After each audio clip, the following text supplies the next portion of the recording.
Halo kawan, ketemu lagi kita nak bikin konten kayak hari ini nih. Konten kita hari ini nih tentang oli.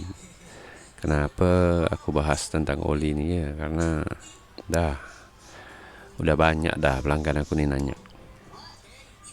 nanya masalah, "Bang, kalau ganti oli itu berapa lama sekali?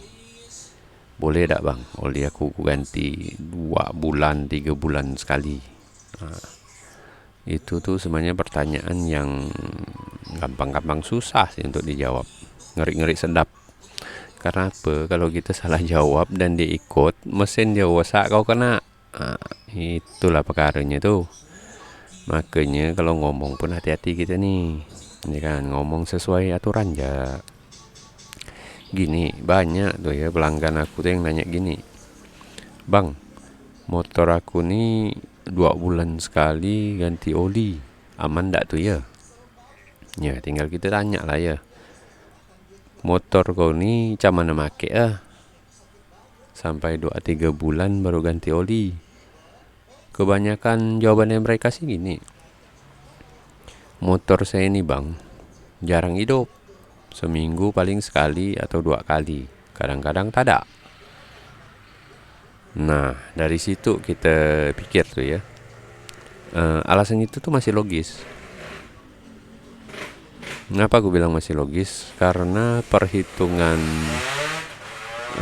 pemakaian oli itu kan bekerja ketika mesin itu hidup, dan ketika mesin itu jarang dihidupkan, masuk akal. Proses penggantian olinya agak lama. Nah, itu bisa diterima lah dengan akal sehat ya. Masih masuk kalau kata kita nih. Tapi ada satu kasus lagi nih yang biasanya kayak gini nih. Dia ganti oli 2-3 bulan sekali, alasannya motor itu jalan tak pernah jauh. Nah, sebenarnya sih itu agak sulit diterima sih. Karena apa? Karena oli itu ya bekerja kan waktu mesin itu hidup. Dia ndak peduli kau dekat ke jauh, intinya tiap kali mesin itu hidup, oli itu bekerja. Jadi terjadi sirkulasi pada oli itu yang dia nih bergerak naik ke ruang bakar, dinginkan ruang bakar kan, dinginkan pinggiran ruang bakar, dan akhirnya dimutar balik lagi ke perut. Nah, itu kan yang namanya ada oli pom di situ ya. Nah, situlah tugas dia ngelumuri itu. Khususnya untuk motor 4 tak lah ya. Dia ngelumuri noken as, ya, pelatuk, pelatuk klep, lantai api. Itu kan mengalami overheating tuh, pemanasan kan.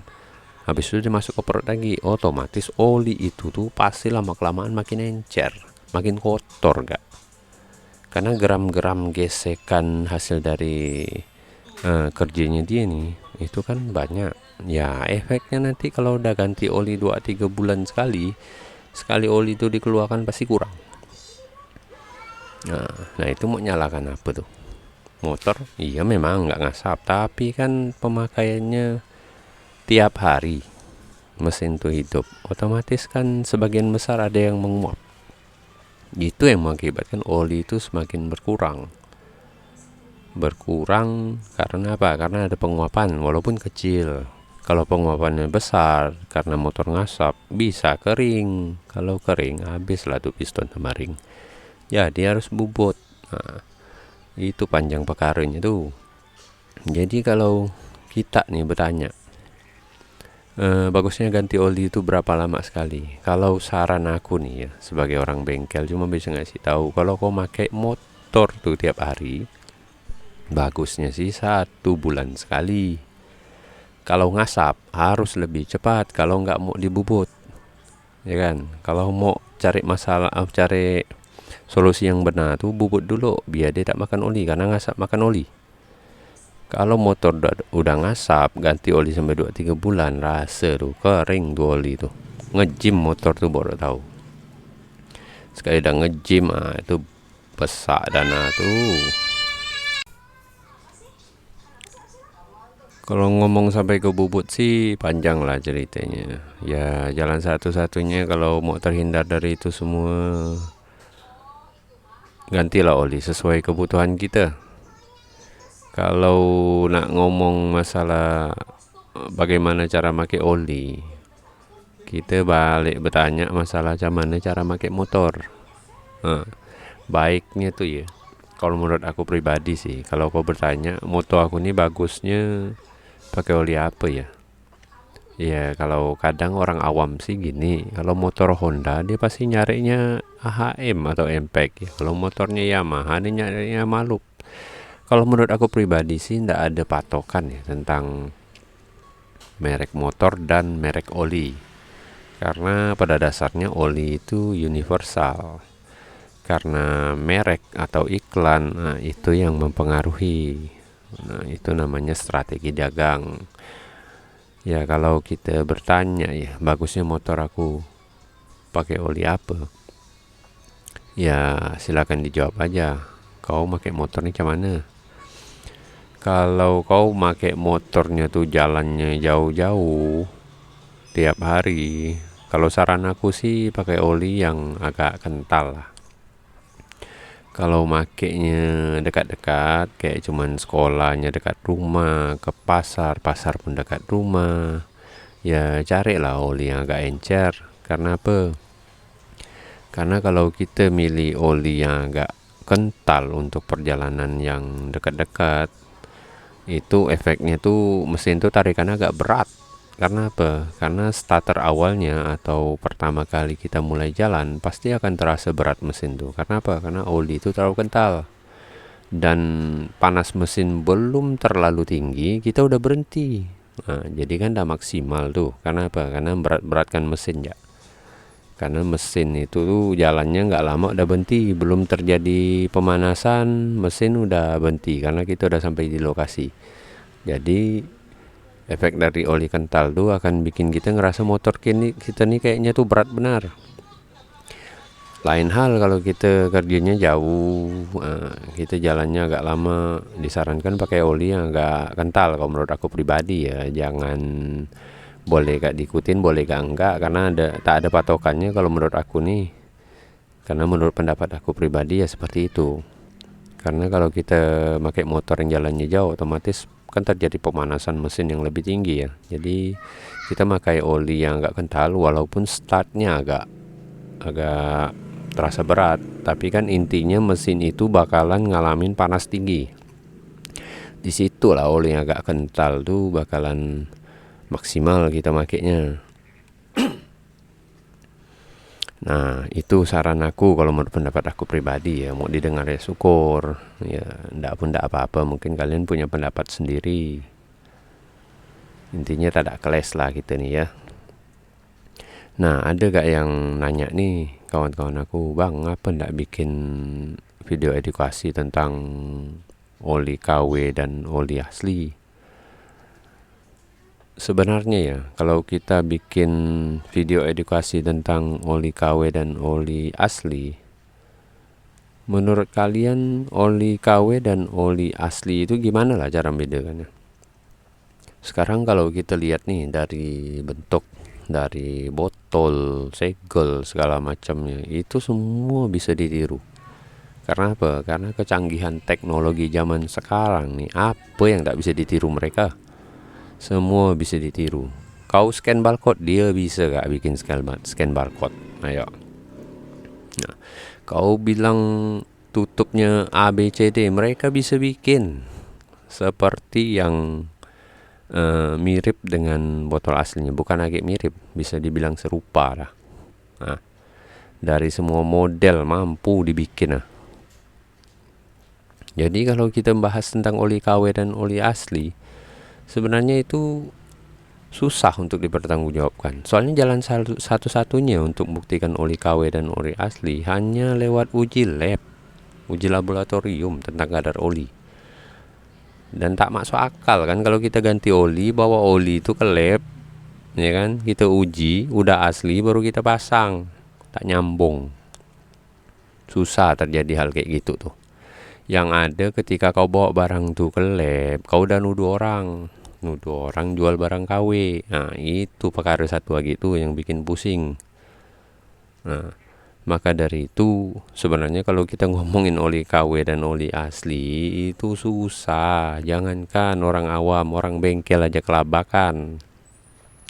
Karena apa? Semua ditiru sampai menyerupai dan serupa. Nah, itulah yang susah. Jadi kalau nak berdebat masalah oli KW sama oli asli itu susah. Kalau ada orang yang bilang dia bisa membedakan mana oli asli sama oli KW cuman dengan lihat fisik, ya. Oh, ini ada hologramnya, itu tak ada, ini hologramnya beda.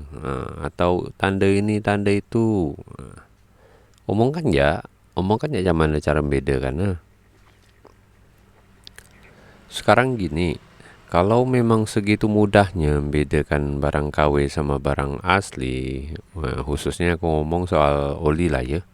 Karena setahu aku nih susah bedakannya.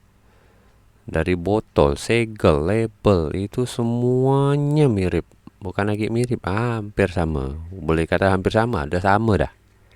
Nah, jadi macam mana lah tuh? Jadi kalau kau merasa bisa membedakan hanya sekilas mata, mandang doang udah tahu. Percuma lah kata para ahli di lab tu, tak berguna, dah lah tak usah pakai. Kita pandang kasat mata dah, pacak dah. Dah jago dah bedakan oli kan.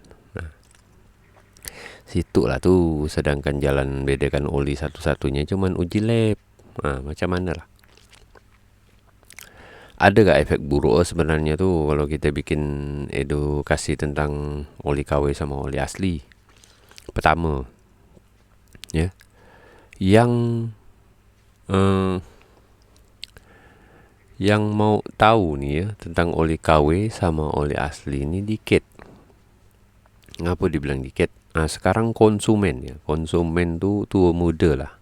Kalau kita bilang, kita edukasinya lewat channel YouTube, ya kan. Sedangkan channel YouTube khusus untuk kayak pengetahuan tentang bengkel segala macam, yang ngajar-ngajarkan orang lah ya, yang ngajarkan, judulnya edukasi. Itu konten yang rasio tontonnya rendah. Bukan terendah sih, tapi rendah. Karena apa? Karena jarang orang yang mau nonton tuh. Jadi kalau ngedukasinya di situ, ngasih taunya di situ, rasa percuma gak nak ngomong. Ngomong panjang lebar pun banyak orang tak mau nonton channel-channel kayak gitu. Yang suka nih orang lihat joget-joget TikTok, ya, cewek cantik, seksi, joget di Instagram. Itu suka orang lihat tuh. Makanya kalau ngedukasi di channel YouTube kayak gini, ini tidak efektif. Sedangkan kalau kita tujuannya atau sasarannya ke orang-orang tua tuh agak gaptek ya, megang HP, kurang paham. Apalagi searching di Google atau lihat-lihat di YouTube, itu sih tak bakalan dilakukan dah. Mentok-mentok nonton yang tak penting. Nonton berita kalau orang tua kebanyakan, kalau pengen tahu. Kalau tak ada, ya apa yang melintas itu yang ditonton. Belum tentu konten kita nih bakalan ditonton. Ngapa? Karena susah kalau bilang channel edukasi tentang mesin-mesin kayak gini nih bisa jadi trending topik, ya kan? Otomatis susah nak timbul kan. Makanya tak nyambung. Kalau kita ngedukasi sampai mulut berbuih kayak gini pun tak ada hasil. Yang ada tuh efek sebaliknya. Orang-orang yang bermain di produk-produk KW kayak gini rajin mantau sosmed, rajin mantau media sosial kayak YouTube segala macam nih. Mereka lah yang banyak bakalan nonton, bukan konsumen, tapi produsennya yang bakalan banyak nonton. Makin banyak kau kupas tentang kelemahan atau cacatnya kemasan atau oli dia, semakin disempurnakan cara bikin olinya, cara ngemasnya. Nah, sekarang tujuan edukasinya lari kemana? Lari ke pengguna atau konsumen, atau malah lari ke produsennya untuk penyempurnaan produk dia. Karena di lapangan kita membuka kartunya, kita ngasih tahu cacatnya produk dia, kelemahannya di mana. Makin sempurna lah produk dia. Sekarang pikir, dampak baiknya tuh di mana? Dampak baiknya tak ada, dampak buruknya makin sempurna. Di situlah kenapa aku nak mau bikin konten tentang edukasi barang-barang gini nih. Percuma, rasa percuma. Karena apa? Karena tujuan kita tak dapat, negatifnya malah lebih baik. Di di situ lah ya. Nah, kayak gini lah video yang aku buat hari ini nih, cuman bacot doang. Ya nggak apalah, bacot suku-suku ada yang mau dengar. Karena kalau kita dengar nambah gak ilmunya. Ya kalau memang kita ada yang tak setuju, ya silakan ya ribut kita di kolom komentar tuh. Kalau memang aku baca, ya aku balas lah. Apa yang kita tanya aku balas, aku jawab. Nah, maaf lah ya kalau misal ada salah-salah kata. Sepuh-sepuh semua yang paham masalah ginian, kalau memang omongan aku salah, ya mohon diperbaiki. Ya, kami ini belajar kak. Ya, kita sama-sama belajar lah. Yang penting kita nih walaupun ribut atau beda pendapat, jangan ngerugikan orang lain, itu ya lah. Moga ya konten ini atau video ini bermanfaat ya. Sampai jumpa kita di video berikutnya lagi lah. Tengok apa yang nak kita bahas nanti. Oke, bye-bye.